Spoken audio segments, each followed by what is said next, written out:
دیکھو قرآن میں نا بڑے علمی نکات ہیں.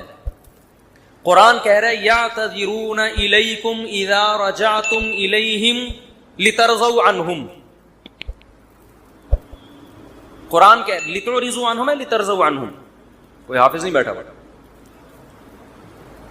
لترضوا عنہم فإن ترضوا عنہم فإن اللہ لا يرضى عن القوم الفاسقین. اے نبی جب آپ غزوہ تبوک سے واپس پہنچیں گے تو یہ جھوٹی قسمیں اٹھائیں گے تاکہ آپ ان سے راضی ہو جائیں, خوش ہو جائیں. اگر آپ خوش ہو بھی گئے اللہ پھر بھی خوش بولو نہیں ہوگا. دیکھو یہاں نبی کو خوش کرنے کا ثواب کیوں نہیں مل رہا؟ کیونکہ یہاں نبی کو خوش کرنے سے مقصد اللہ کو خوش کرنا نہیں ہے. تو قرآن کہہ رہے ایسی خوشی کا میں ایسی خوشی پہ خوش نہیں.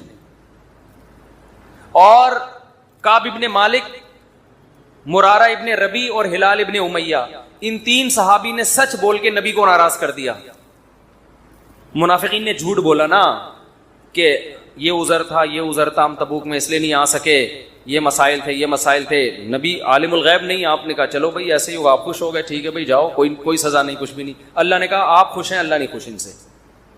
دوسری طرف منافقین جو مخلص صحابہ تھے تین, کعب ابن مالک, مرارہ ابن ربی, ہلال ابن امیہ, یہ تین صحابی نے سچ بولا.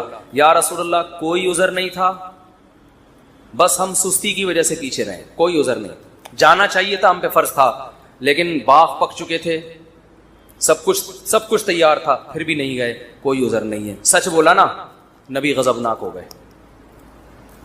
نبی کیا ہو گئے؟ اس لیے نہیں کہ سچ بولا ہے, اس لیے کہ جب کوئی عذر نہیں تھا تو پیچھے رہنے کا کوئی جواز بنتا نہیں. آپ نے فرمایا قم, جاؤ یہاں سے, حتی یقضی اللہ فیکم, اللہ فیصلہ کرے گا تمہارے بارے میں. 40-50 دن بائیکاٹ ہوا, یہاں تک کہ صحابی کہتے ہیں نبی نے سلام تک کا جواب نہیں دیتے تھے. کیا گزری صحابہ پر, مگر قرآن کہہ رہے ہیں میں کیا تھا ان سے, بولو راضی تھا, کیونکہ مجھے خوش کرنے کے لیے انہوں نے سچ بولا. تو پھر اللہ نے پیغمبر کو بھی راضی کر لیا بعد میں, اور اتنا خوش ہو گئے پیغمبر, فرمایا اللہ نے تمہاری تو. اچھا اور سنیں, اسلام کے عقیدے بتا رہا ہوں کتنے واضح ہیں کہ ہم اسلام کو فالو کسی مدرسے کے کسی بندے کی وجہ سے نہیں کرتے. اور یہ بھی بتا دوں, اس ایک بندے کی وجہ سے مدرسوں کو بدنام کرنا کہ مدرسے ایسے ہوتے ہیں, یوں ایسے ہوتے ہیں, یہ بھی وہی زیادتی ہے جس کا میں نے ابھی تذکرہ کیا. جب حضرت کعب ابن مالک کی توبہ قبول ہوئی تو ان کو خوشخبری پہنچی, وہ نبی کے پاس آئے. آپ صلی اللہ علیہ وسلم کا چہرہ حدیث میں آتا ہے استنار وجہہ کأن وجہہ قطعۃ قمر, ایسے چمک رہا تھا جیسے 14ویں کا چاند. آپ نے کیا فرمایا, ابشر بخیر یوم مر علیک منذ ولدتک امک, اے کعب اس دن کی خوشخبری قبول کرو کہ جس دن سے تمہاری ماں نے تمہیں جنا ہے, آج تک ایسا خوشی کا دن تمہاری زندگی میں نہیں آیا, اس دن کی مبارکباد ہو تمہیں. حضرت کعب مالک نے کیا کہا, امن کا ام من عند اللہ, یہ خوشخبری آپ کی طرف سے یا اللہ کی طرف سے؟ نہیں آ رہی بات. اس فکر میں لگے ہوئے ہیں کہ اللہ راضی ہے کہ نہیں ہے. دیکھو نبی کے راضی ہونے کا تو یقین ہو گیا نا. یہ نہیں سمجھ میں آئے گا, تو آسان کیس نہیں ہے, بہت مشکل کیس ہے. ارے جب نبی کا چہرہ 14ویں رات کی طرح چمکتا ہوا دیکھ لیا, نبی مبارکباد بھی دے رہے ہیں کہ خوشخبری ہو اور سب معاف, بس اب میں راضی, اب میں خوش, تو کعب ابن مالک کو فکر کیا لگی ہوئی ہے, نہ یا رسول اللہ ذرا کلیئر کریں بات, صاف بتائیں یہ خوشخبری اللہ کی طرف سے ہے یا یعنی اللہ بھی راضی ہوئے کہ نہیں ہوا؟ فرمایا لا بل من عند اللہ, نہ میری طرف سے نہیں, کس کی طرف سے؟ اللہ. میں بھی اس لیے خوش ہوں کہ اللہ خوش ہے, اللہ نے معاف کر دیا ہے, اس لیے میں بھی خوش ہوں. پھر کعب ابن مالک خوش ہوئے. تو بھائی اسلام میں اصل کون ہے؟ اللہ. تبھی علماء کہتے ہیں کسی سے تنہائیوں میں گناہ ہوا ہو بالفرض, اللہ نہ کرے, اور اس نے توبہ کر لی, پھر لوگوں کو پتہ چل گیا, لوگ تانے دے رہے بے تو ویسا تھا, ان تانوں کی پرواہ بولو مت, بولے نہ تمہارا جرم کیا اور نہ ہمیں تم سے معافی مانگنے کی ضرورت, جس سے کیا وہ جانتا ہے. لوگوں کو لفٹ کرایا کرو زیادہ, کیونکہ لوگ اس چیز کو مسلط کر لیتے ہیں. ہمارے حضرت کے پاس ایک بندے کا فون آیا لندن سے, کہتا ہے یار میں نے گناہ کیا تھا, پکڑا گیا, کہہ رہے اب میں نے توبہ کر لی, رو رو کے گڑ گڑا کے اتنی معافیاں مانگی کہ اللہ نے بھی دل میں سکون ڈال دیا کہ میں نے تجھے معاف کر دیا, کہ لیکن پبلک معاف کرنے کے لیے تیار نہیں. پبلک جب بھی گزر کرے ہے نا وہی, تو پبلک کا دل تو چھوٹا ہوتا ہے نا, پبلک کا دل کیا ہوتا ہے؟ چھوٹا. تو ایسی صورت میں پبلک کو زیادہ لفٹ نہیں کرائیں. بولے جاؤ تمہاری ایسی کی تیسی, ہم جانے اللہ جانے تو کون ہوتا ہے بھائی میرے کو. اور قرآن کے الفاظ دیکھو یار, وَمَن يَعْمَلْ سُوءًا أَوْ يَظْلِمْ نَفْسَهُ ثُمَّ يَسْتَغْفِرِ اللَّهَ يَجِدِ اللَّهَ غَفُورًا رَحِيمًا. ایسے وجد والی آیتیں ہیں. فرمایا جو بھی گناہ کرے گا, اپنی جان پہ ظلم کرے گا, ظلم ہو گیا, گناہ ہو گیا, شیطان نے بہکا دیا اس کو, غلط ہو گیا اس سے. حقوق العباد سے اس کا تعلق نہیں ہے, کیونکہ حقوق العباد میں پھر اس بندے سے بھی معافی مانگنا ضروری. کچھ جرائم ایسے ہیں جو اللہ اور بندے کے آپس کے معاملات. فرمایا پھر اس کو خیال ہوا کہ بھائی خدا تو انتقام لے گا, اور ویسے بھی غیرت کے خلاف ہے جس نے اتنے احسانات کیے اس کو ناراض کرنا. قرآن کہہ رہا ہے ثم یستغفر اللہ, پھر وہ اللہ سے کیا کرتا ہے؟ معافی. کیا عجیب الفاظ ہیں.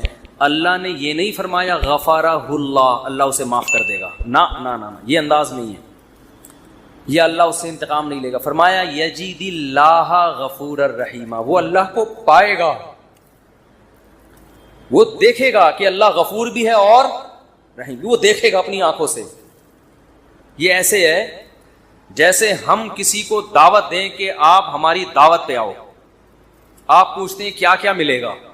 ایک طریقہ ہوتا ہے آپ بتائیں بھائی بریانی کا انتظام بھی ہے, کباب بھی ہیں, اور اللہ بھلا کرے چکن کا بھی انتظام ہے, اور کڑھائی بھی ہے, 2-4 چیزیں اور بتا دی آپ نے, تو ذہن میں رکھ کر آئے گا ٹھیک ہے بھائی یہ چیزیں ہوں گی. ایک اسٹائل یہ ہوتا ہے وہ کہ بھائی کیا ملے گا, تو آپ اس کو بتائیں جب تم آؤ گے نا تو میری دعوت میں پہنچنے کے بعد تمہیں محسوس ہوگا کہ وسیم بھائی چھوٹے موٹے سیٹ نہیں ہے. وسیم بھائی نے دعوت, یہ جی تم پالو گے, یہ چیز محسوس کرو گے کہ وسیم بھائی طبیعت کے تنگ, ایسا دسترخوان ہوگا, چھوڑو بریانی کباب, چھوٹی وہ غریبوں والی باتیں ہیں. کیا بریانی, مسالے والی بریانی, اور مفتی صاحب کے بیان سنتے رہتے الٹے الٹے, مسالے والی بریانی, چپلی کباب, کوئٹہ کی چائے. ابے بھائی چھوڑو یہ باتیں, یہ تو کہیں کھانچے وانچے میں پڑی ہوئی ہوگی. یجید تم پاؤ گے, مجھے محسوس کرو گے کہ یہ چھوٹا موٹا سیٹ نہیں ہے. دسترخوان دیکھ کے اندازہ ہو جائے گا بھائی کوئی بہت بڑا آدمی ہے.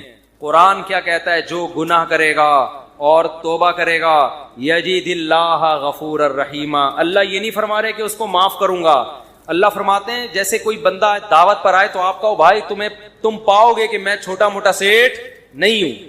ہاں میں اس پہ واقعہ سنا رہا تھا کہ حضرت مولانا طارق مل صاحب ایک دفعہ کویت کے شہزادوں نے ان کی دعوت کی, تو اب وہ کیا تصور دماغ میں لے کے گئے ہوں گے. فرماتے ہیں میں حیران ہو گیا, اونٹ کے بچے صحیح پورے روسٹ. نہیں آئی سمجھ میں؟ آپ کو پتہ ہے اونٹ کے بچہ کسے کہتے ہیں؟ اونٹنی کے جو بچے ہوتے ہیں نا وہ ذبح کر کے کھال اتار کے کنووں میں پورے روسٹ چاول بھر کے دسترخوان پر کے. بکرے روسٹ تو سنے ہوں گے, اونٹ روسٹ نہیں سنے ہوں گے. اب یہ جو شہزادے ہیں ان کے لیے یہ کوئی اتنی بڑی چیز نہیں ہے, ان کی یہ بریانی ہے, ٹھیک ہے نا, ان کی بھی کیا ہے. اب ان سے اگر مولانا طارق جمیل صاحب پوچھیں شہزادوں سے جی آپ کی دعوت ہے کیا کیا ملے گا, تو ان کو غصہ آئے گا نا, نہیں آ رہی سمجھ میں یار. او بھائی ان کو غصہ آئے گا نا کہ یار ہم کویت کے شہزادے ہیں, ہماری کرنسی دیکھو, اور ہم یہاں کا تو غریب آدمی اتنا پرتکلف کھانا کھاتا ہے, اور تم شہزادوں سے پوچھ رہے ہو کھانے میں, آپ کو غم ہو رہا ہے کہ پتہ نہیں بریانی ملے گی کہ نہیں ملے گی, پتہ نہیں روٹی ہوگی کہ نہیں ہوگی. تو اگر وہ ان سے پوچھتے تو وہ جواب میں یہ تھوڑی کہتے کہ یہ بھی ہے یہ بھی ہے, وہ کہتے بھائی آ جاؤ پتہ چلے گا شہزادوں نے دعوت کی ہے. آ جاؤ گے تو پتہ کیا چلے گا, پتہ چل جائے گا کہ شہزادہ بھی کوئی نائجیریا کا نہیں, کہاں کا؟ کویت کا, عرب شہزادہ ہے, اس کی دعوت ہے, آپ آئیں. اور ان کو پتہ چل گیا, انہوں نے بیان میں بھی بتا دیا. تو اللہ کا انداز یہی ہے, فرمایا تم سے کتنا بڑا جرم ہو جائے, کتنا بڑا جرم, یہاں تک کہ نبی نے فرمایا کہ اللہ فرماتے ہیں یا عبادی لو بلغت ذنوبک عنان السماء, تم نے گناہ کرتے کرتے کرتے کرتے زمین آسمان کے خلا کو بھر دیا, اتنے گناہ ہو گئے. ثم استغفرونی, پھر ایک دن تمہیں خیال آیا یار یہ غلط لگا ہے, یہ نہیں ہونا چاہیے تھا, رب کو منانا چاہیے, بالآخر اس کا انجام برا ہے, گناہ کی سزا ملتی ہے. تو آپ نے ہاتھ اٹھا کے اللہ سے معافی, کسی اور کے در پہ نہیں گئے, کسی کی پرواہ بھی نہ کرو کون کیا کہہ رہا ہے, اللہ سے معافی مانگی. تو حدیث کے الفاظ کیا ہیں, قرآن کے الفاظ بھی عجیب ہے جو میں نے بتائے. قرآن کے الفاظ کے اللہ فرماتے ہیں معاف کرنا, تو یہ تو ہلکی بات ہے نا, معاف کروں گا تو مطلب یہ کہ یہ بریانی ملے گی, کوفتے ملیں گے, سالن, یہ تو ہم نے بتا دیا نا. اللہ فرماتے ہیں توبہ کر کے دیکھ تو اللہ کو غفور اور رحیم پائے. غافر نہیں, راحم نہیں, غفور مبالغہ ہے. تو اللہ کو محسوس کرے گا کہ تیرا رب چھوٹا موٹا معاف کرنے والا نہیں ہے, رحیم کا مطلب بہت رحم کرنے والا ہے. اور اللہ یہ تجھے دکھائے گا, دکھائے گا کا مطلب کیا ہے, تیرے دل میں سکون پیدا ہو جائے گا کہ میرے رب نے مجھے معاف کر دیا. یہ توبہ کا پہلا انعام ملتا ہے دنیا میں, معاف بھی کرے گا اور اطمینان بھی دلا دے گا, معاف کر دیا. تعلق, وہ اطمینان کی علامت کیا ہے, اللہ سے جو تعلق ٹوٹا ہوا تھا وہ آپ کو جڑا ہوا محسوس ہوگا. گناہ کی وجہ سے جو دل میں کالک آ گئی تھی وہ کالک آپ کو ختم ہوتی ہوئی نظر آئی.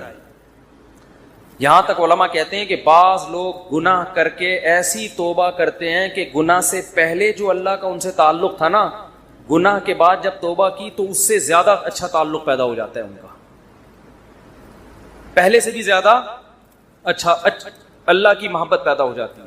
یہ تو قرآن میں, حدیث میں کیا آتا ہے کہ اگر زمین اور آسمان کے خلا کو تم نے گناہ کر کر کے پر کر دیا, ثم استغفرونی, پھر مجھ سے مغفرت طلب کرو, لغفرت, معاف کروں گا. اتنا کافی تھا نا یہ جملہ, یار نہیں آ رہی سمجھ میں. دیکھو اللہ یہ کہہ دیتے کہ زمین اور آسمان کے خلا کو پر کر دیا, مجھے ناراض کیا ہے نا, پبلک کے پاس جانے کی ضرورت نہیں. عیسائیوں میں پادریوں کے پاس جا کے معاف کرواتے ہیں, اتنے پیسے لے لو معاف کر دو. اللہ کہتے ہیں پادری کا کیا بگاڑا ہے تم نے, ناراض مجھے کیا ہے, نماز چھوڑی ہے مجھے ناراض کیا, زنا کیا مجھے ناراض کیا, انٹرنیٹ پر فحش فلمیں دیکھی مجھے ناراض کیا, یہ جو ہو رہے ہیں گناہ آج کل, کچھ بھی کیا مجھے ناراض کیا نا, آؤ میرے سامنے گڑ گڑاؤ. تو اللہ کیا کہتے ہیں, زمین اور آسمان کے خلا کو پر کر دیا, پھر مجھ سے معافی مانگو گے معاف کروں گا. کافی ہے نا, بس کر دیا معاف. آگے اللہ ایک اور جملہ بناتے ہیں, لا ابالی, کسی کی پرواہ.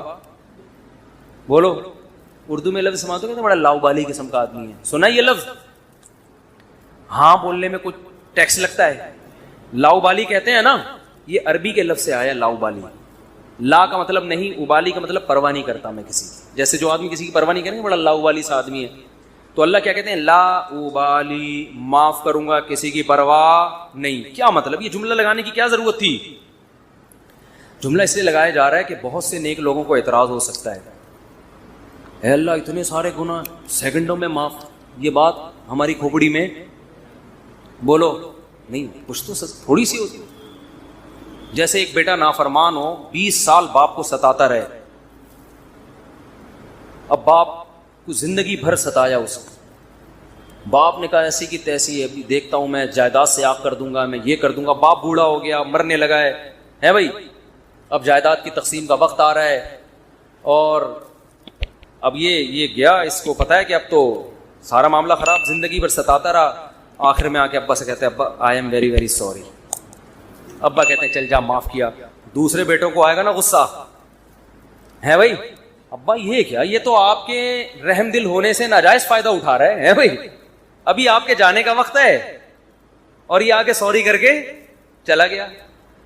تو ابا اگر ابا ہوں گے تو آپ دوسرے بچوں کو کیا بولیں گے, باپ تم ہو یا میں ہوں؟ کیا خیال ہے, باپ تم ہو یا ٹھیک ہے تمہارا مشورہ ہے میں نے سوچ لیا. باپ بہرحال کون ہے, میں, میری مرضی, میری جائیداد ہے, میری میراث ہے, میں کسی کو بھی نہ دوں, میں صدقہ کر دوں, جاؤ. لیکن انسان کا اتنا ظرف ہوتا نہیں ہے. اب اللہ پر تو موت واقع نہیں ہوگی, لیکن انسان پر تو موت واقع ہوتی ہے, اور موت کے بعد رحمت کے چانسز ختم, توبہ کے دروازے بند. ساری زندگی گناہ کرتا کرتا اب موت سے پہلے اللہ سے کیا کہہ دیتا ہے, آئی ایم سوری, معاف کر دیں. تو اللہ کہتے ہیں کہ میں معاف کر کے, آگے پہلے ہی بتا دیا کہ کسی کو اعتراض کرنے کا حق, اللہ کو پتا ہے بہت سارے لوگ آئیں گے, یا اللہ یہ کیا, یہ کیا اتنے سارے گناہ ہو رہے ہیں اور اس نے معافی اور 1 سیکنڈ میں معاف, یہ تو تیری حکمت کے خلاف ہے, یہ تو مصلحت کے خلاف ہے, یہ تو یوں ہے, یہ تو ناانصافی ہے. اللہ کہتے ہیں بولنے دو, مجھے پرواہ, بولو نا نہیں ہے. تم نے تھوڑی جہنم بنائی ہے، میں نے بنائی ہے. نافرمانی اس نے میری کی، معاف کرنے کی طاقت مجھے ہے، تو میں جس کو چاہوں معاف کروں. تمہیں کیا تکلیف ہو رہی ہے؟ تم اپنی بات کرو مجھ سے کہ تمہیں کسی جرم کے بغیر میں سزا تھوڑی دے رہا ہوں. یہ جو الفاظ ہیں نا، لا ابالی، یہ بڑے زبردست الفاظ ہیں. مجھے اس پر اکثر ایک چٹکلا یاد آتا ہے، وہ میں ہر بیان میں جب بھی اس حدیث کی تفسیر کرتا ہوں وہ سناتا ہوں کہ اس کی مثال کیسے ہے. اس کی مثال ایسے ہے، یہ جن لوگ پہلے سے بیان سن رہے ہیں انہیں یہ واقعہ سنا ہے، نئے نئے لوگ بھی آ جاتے ہیں نا. پرانے والے اصل میں اعتراض کرتے ہیں، یار وہ گھسے پٹے قصے بار بار سنا کے نا تھک گئے ہم. تو بھائی آپ کے لیے گھسے پٹے، نئے نئے لوگوں کے لیے کوئی مارکیٹ میں نیا آئے گا تو بتائیں گے ہم، اب آ ہی نہیں رہا. تو وہ ایک اونٹ، ایک بیل اور ایک دمبا، یہ بس واقعہ سنا کے بیان ختم کرتا ہوں، کچھ چند سوالات کے جواب دینے. اونٹ، بیل اور دمبا یہ کہیں جنگل میں سفر کے لیے نکلے، کھانا ختم، ایک گٹھری نظر آئی گھاس کی. اب تینوں میں پھڈا ہو گیا. اونٹ کہہ رہا ہے میں کھاؤں گا، بیل کہہ رہا ہے میں کھاؤں گا، دمبا کہہ رہا ہے میں کھاؤں گا. اونٹ نے کہا دیکھو میں تمہارا بزرگ ہوں، ہم تینوں ایک معیار بنا لیتے ہیں، جو اس معیار پہ پورا اترے گا وہ کھانا وہ کھائے گا. یہ پیشکش کس نے کی؟ اونٹ نے. اس نے کہا میں قبیلے کا بڑا ہوں، دیکھو تو اب میں جو سجیشن دوں گا اس پر عمل کرو. تو ہم تینوں میں سے جو اپنا سب سے پرانا ہونا ثابت کر دے گا کہ جو دنیا میں سب سے پہلے آیا ہے وہ اس گٹھری کا مستحق ہے. اونٹ کا خیال تھا میں ہی ہوں. بزرگ ہیں، لوگوں نے کہا چلو جی بزرگوں کا احترام اسلام میں ٹھیک ہے، واجب ہے. دمبے نے کہا ٹھیک ہے بھائی میں اپنا ثابت کرتا ہوں، میں بہت پرانا ہوں. انہوں نے کہا کتنا پرانا؟ انہوں نے کہا دیکھو ابراہیم علیہ السلام نے بچہ ذبح کیا، نہیں ہوا تو دمبا آ گیا. یہ روایت صحیح نہیں ہے لیکن چلو فرض کر لیتے ہیں، دمبا آ گیا. اس کا مطلب میں 4000 سال سے، ابراہیم علیہ السلام کے دور میں بھی میں تھا. اونٹ چکرا گیا، اس نے بولا یہ تو پہلی گیند پہ ہی آؤٹ ہو رہا ہوں میں. تو بیل نے بولا کہ آدم علیہ السلام جب زمین پہ آئے تھے زمینداری کے لیے ٹریکٹر ایجاد نہیں ہوئے، تو کچھ تو اگایا ہوگا نا. تو کھیتی باڑی کس سے کی تھی انہوں نے؟ بیل سے. اس کا مطلب میں کب سے ہوں. دمبا تو آؤٹ ہو گیا نا. اونٹ پریشان کہ کمبخت، اس سے پہلے تو تاریخ لکھی نہیں گئی ہے، اس سے پہلے تو تاریخ لکھی اور سجیشن بھی میری تھی. اونٹ ٹینشن میں آیا، اس نے کیا کیا، وہ گھاس کی گٹھری اٹھا کے اپنے کوہان پہ رکھی. تو دمبے نے بولا بھائی میں تو بہت پرانا ہوں. اس نے بولا مانتا ہوں، میں نے کب کہا؟ آپ بہت پرانے ہیں، میں آپ کے بعد آیا ہوں. بیل نے کہا میں تو اس سے بھی پرانا ہوں. اس نے کہا میں نے بولا کہ آپ پرانے نہیں ہیں. تو بھائی یہ پھر ہمیں دو. اس نے کہا دم ہے تو لے لو. اس نے کہا ہمت ہے تو اٹھا لو. اونٹ کے کوہان سے کون اٹھائے گا؟ چلو دفعہ یہاں سے، تمہاری ایسی کی تیسے. سجیشن بھی خود ہی دی. بولا جس میں دم ہے لے لے بھائی. چلو اس کو کہتے ہیں لا ابالی. نہیں آئی بات سمجھ میں؟ اللہ ایسا نہیں کرتا کہ وہ اپنی تجویز کے خلاف چلے. یہ تو میں نے صرف ایک واقعہ سمجھانے کے لیے کہ بھائی اللہ کے سامنے کون لڑ سکتا ہے، اللہ کے سامنے کون دلائل دے سکتا ہے کہ اللہ وہ اتنے سارے گناہ کیے تو 2 منٹ میں معاف کر رہا ہے. اللہ کہتے ہیں جو جس نے دلائل کے امار لگانے ہیں نا، پہلے لگا کے رکھے، کتابوں میں لکھے، پورے رسالے لکھ دے. میری نظر میں اس کی کوئی ویلیو نہیں ہے، کیونکہ خدا میں ہوں، تم نہیں ہو. نافرمانی میری کی ہے، تمہاری تھوڑی. تمہیں کیوں تکلیف ہو رہی ہے؟ یغفر لمن یشاء ویعذب من یشاء. جس کو چاہوں گا معاف کروں گا، جس کو چاہوں گا عذاب دوں گا. یہ اللہ نے اپنے ہاتھ میں رکھا ہے تاکہ جب کوئی گناہ کرے تو گڑ گڑائے کس کے سامنے؟ اللہ کے سامنے. ہمیں پتا ہے کہ اللہ کے سوا معاف کرنے والا کوئی بھی نہیں ہے. معافی کا اختیار اللہ کے ہاتھ میں، سزا کا اختیار اللہ کے ہاتھ میں. تو میں اس لیے کرا رہا ہوں کہ مخلوق کو زیادہ لفٹ کرانے کی ضرورت نہیں ہے. لوگ مجھے کہتے ہیں ہم سے گناہ ہو گیا، فلاں نے کہا یوں ہے یوں ہے. میں کہتا ہوں بھائی تو بولے تو کون ہوتا ہے؟ تو میرا باپ ہے، تو میرا ماموں ہے، تو کیوں پوچھ رہا ہے؟ میں جانوں اللہ جانے، تیرا کیا مسئلہ ہے بھائی؟ اور یہ بات سے بات چل پڑی ہے. شادی کے بعد عورتوں میں یہ بہت بڑا مرض ہے، اپنے پرانے قصے، پرانی غلطیاں میاں کے سامنے ظاہر کر دیتی ہیں ان کو اعتماد میں لینے کے لیے. جتنے اللہ نہ کرے، بعض خواتین کے ساتھ ہمیشہ نہیں ہوتا. ستار بھائی وسیم، ستار کو چھوڑو یار، نیک آدمی ہے. کوئی بھی چکر ان کے چلے ہوتے ہیں تو وہ اپنے شوہر کو اعتماد میں لینے کے لیے کہ میں آپ سے دیکھیے آج میں آپ سے اپنے دل کی کچھ باتیں شیئر کرنا چاہتی ہوں. دل کی کچھ باتیں شیئر کرنا چاہتی. کیا شیئر کرنا چاہتی ہیں جی؟ دیکھیے اب ہم دونوں ایک دوسرے کے شریک حیات ہیں, میں نہیں چاہتی کچھ آپ سے چھپا رہے. آپ سے پہلے میری ایک جگہ اور بھی شادی ہو چکی ہے, چھپ کے ہوا تھا نکاح, یہ ہو رہا ہے, پھر وہاں بھی ہوئی تھی, یہ بھی ہوا, پھر اس سے چکر چلا, لیکن میں نے توبہ کر لی تھی. اور تم اس کو کیوں بتا رہی ہو؟ تم تو چھوڑو, وہ انسان ہے بھائی, وہ اس کے دل میں بدگمانی ایک بال آ گیا, قیامت تک وہ بال نہیں نکلے گا. چھوڑو تمہارا ماضی کیا گزرا, اس کو بولو بھائی میں بہت نیک گھرانے میں پیدا ہوئی ہوں, بہت نیک ہوں, اسی طرح قبول ہو, ٹھیک ہے. نہیں تو میاں تفتیش کر رہے ہوتے ہیں گھس گھس کے, موبائل میں تفتیش کر رہے ہوتے ہیں گھس گھس کے. تو یہ کس نے اجازت دی آپ کو تفتیش کرنے کی بھائی؟ اسی طرح عورت شوہر سے بھی نہ پوچھے, پرانے, وہ بھی مکھنچو بیٹھ کے اپنے پرانے قصے سنا رہا ہوتا ہے, اس کو بھی اعتماد کیا ہو جاتا ہے. جو اللہ نے جس گناہ پہ پردہ ڈالا, آپ خود اگر اس کو ظاہر کر رہے ہو تو آپ سے بڑا بے وقوف دنیا میں کوئی بھی نہیں. ایک عورت نے مجھے بتایا کہ میرے شوہر کو مجھ پہ شک ہوا, اس نے ماضی شادی سے پہلے, وہ شادی کے بعد کی بات ہے, شادی سے پہلے کیا ہوتا رہا چھوڑو اس کو, ٹٹولا بالآخر میں نے اگل دیا جی میرا کسی سے غلط تعلق تھا, میں نے توبہ کر لی. کہہ رہے جب بھی پھڈا ہوتا ہے کہتے تم ہو تو وہی نا. میں نے کہا غلطی آپ کی ہے, کیوں بتا رہی ہو بھائی؟ وہ 100 دفعہ بھی پوچھ رہے ہیں آپ کیوں بتا رہے ہو, کیوں بتا رہے ہو آپ اس کو. تو ہمارا تعلق کس سے ہونا چاہیے؟ ہم اللہ کے بندے ہیں, جرم اللہ کا تو توبہ بھی کس سے؟ اللہ کی. اور ایک اور بات سے بات نکلتی ہے, بعض خواتین کے ساتھ کوئی ایسا واقعہ ہو چکا ہوتا ہے کہ وہ کنواری نہیں رہتی, بعض دفعہ کوئی مسئلہ ہوتا ہے ان کے ساتھ, یا بعض دفعہ کوئی برائی ہو چکی ہوتی ہے جس سے وہ توبہ کر چکی ہوتی ہیں, وہ شادی کرتے ہوئے ڈر رہی ہوتی ہیں, تو ڈر رہی ہوتی ہیں کہ شوہر کو پتہ چلے گا, وہ کہے گا یہ تو کنواری نہیں ہے. تو وہ جب میں فون اٹھاتا تھا نا اس طرح کے مشورے بھی کہ ہم کیا شوہر کو بتا دیں, تو یہ حماقت نہیں کرنا بھائی.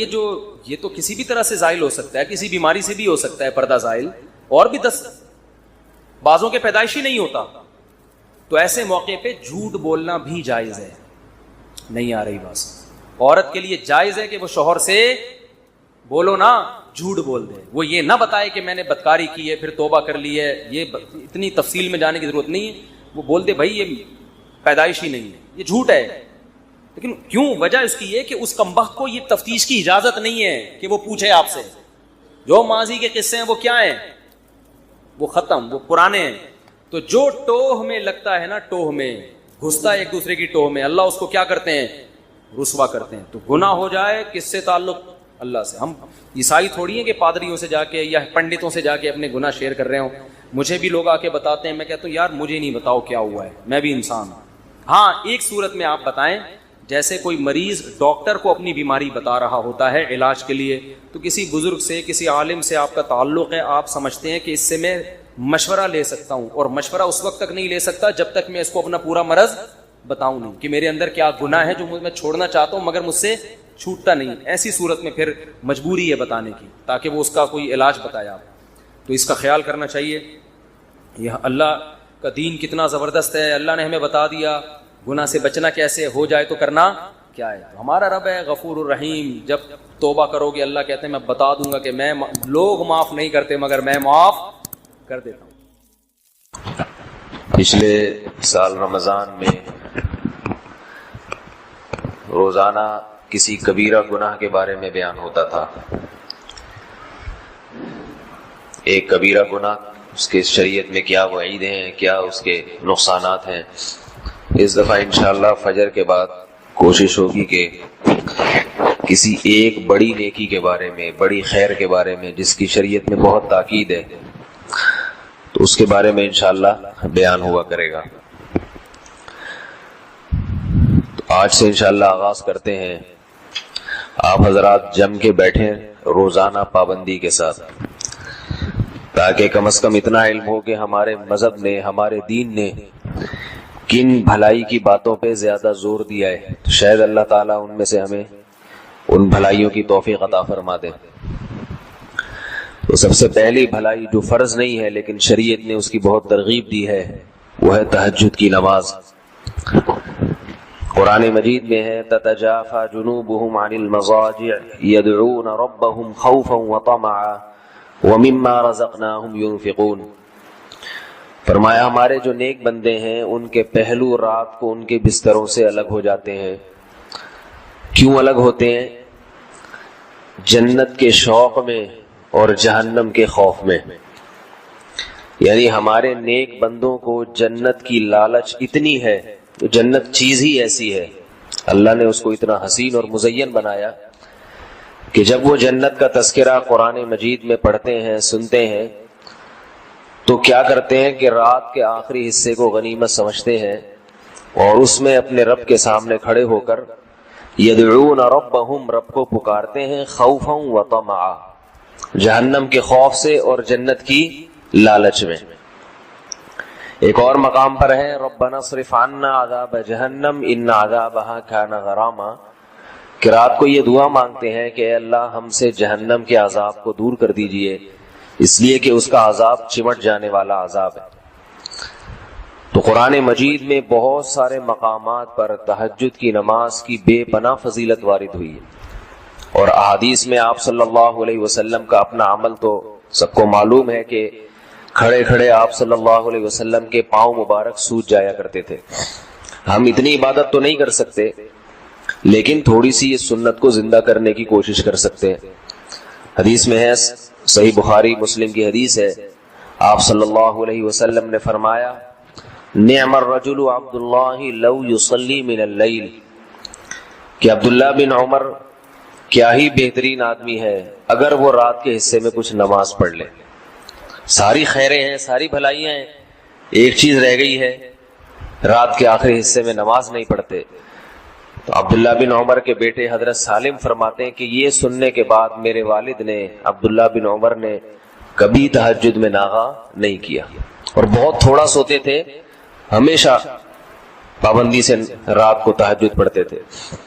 ایک اور حدیث میں آتا ہے کہ آپ صلی اللہ علیہ وسلم نے ارشاد فرمایا افضل الصیام بعد رمضان شہر اللہ المحرم وافضل الصلاة بعد الفریضۃ صلاۃ اللیل، یہ سب سے بہترین مہینہ روزے کے لیے رمضان کے بعد محرم ہے، اور سب سے بہترین نماز فرض نماز کے بعد رات کی نماز ہے، فرض کے بعد سب سے افضل ترین نماز.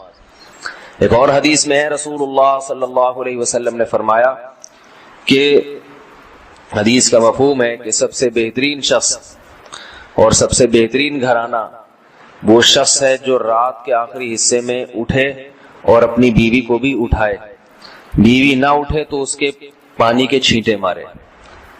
اور فرمایا وہ عورت بھی سب سے بہترین کہ جو رات کے آخری حصے میں نماز کے لیے اٹھے اور اپنے شوہر کو بھی جگائے، نہ جاگے تو اس کے پانی کے چھینٹے مارے تاکہ اس کی آنکھ کھل جائے. تو آپ صلی اللہ علیہ وسلم نے اہل خانہ کو بھی ترغیب دی ہے کہ میاں بیوی ایک دوسرے کو بھی اٹھائیں، لیکن یہ جب ہی ہے جب شوہر اپنے مزاج کا ہو عورت کے، یا بیوی شوہر کے مزاج، ورنہ آپ نے چھینٹے مارے، اس نے اٹھا کے مگا دے مارا آپ کے منہ پہ، بیلن اٹھا کے سر پھٹ گیا، تو ایسی صورت میں اوائڈ کرنا چاہیے، وہ خود ہی پڑھ لیں، اس میں انشاءاللہ ثواب مل جائے گا. تو یہ بہت بڑی فضیلت ہے.